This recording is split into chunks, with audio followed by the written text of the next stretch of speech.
നമ്മൾ സ്കൂൾസിലും കോളേജസിലും ഒക്കെ പഠിക്കുന്നവരാണെങ്കിൽ നമുക്ക് ഈ എസ്സേസ് എഴുതേണ്ട വരാറുണ്ട് അല്ലേ. അപ്പോൾ എസ്സേസിൽ സ്ഥിരം കാണുന്നൊരു സാധനമാണ് എല്ലാ പാരഗ്രാഫിൻ്റെ സ്റ്റാർട്ടിങ്ങിൽ ഫസ്റ്റ്ലി, സെക്കൻഡ്ലി, തേർഡ്ലി, ലാസ്റ്റ്ലി എന്നൊക്കെ പറഞ്ഞ് എഴുതുന്നത്. ഫസ്റ്റ് ഓഫ് ഓൾ ഇതിൽ ഈ ലാസ്റ്റ്ലി എന്നൊക്കെ നമ്മൾ പറയാനേ പാടില്ല. ഫസ്റ്റ്ലി ഒക്കെ നമ്മൾ യൂസ് ചെയ്യുന്നതാണ്, പക്ഷെ അത് ഭയങ്കര കോമൺ ആണ്.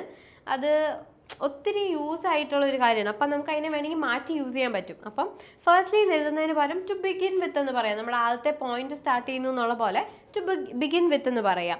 അത് കഴിഞ്ഞിട്ട് ആ പാരഗ്രാഫിൽ കാര്യങ്ങൾ പറഞ്ഞു കഴിഞ്ഞു. പിന്നെ സെക്കൻഡ്ലി എന്ന് പറയാതെ ഇൻ അഡീഷൻ ടു ദാറ്റ്, അത് കൂടാതെ എന്നുള്ള പോലെ ഇൻ അഡീഷൻ ടു ദാറ്റ് എന്ന് നമ്മൾ പറയാം.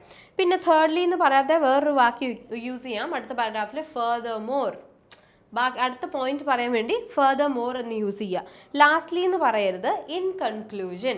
അല്ലെങ്കിൽ ഇവിടെ ഒരു പോയിന്റും കൂടെ എഴുതാനാണെങ്കിൽ ഫൈനലി എന്നുള്ള കാര്യം നമുക്ക് ആഡ് ചെയ്യാം. അല്ലെങ്കിൽ നമ്മൾ കൺക്ലൂഡ് ചെയ്യുവാണെങ്കിൽ ഇൻ കൺക്ലൂഷൻ എന്ന് പറയാം. Thank you. English Mithra. Stop worrying, start learning.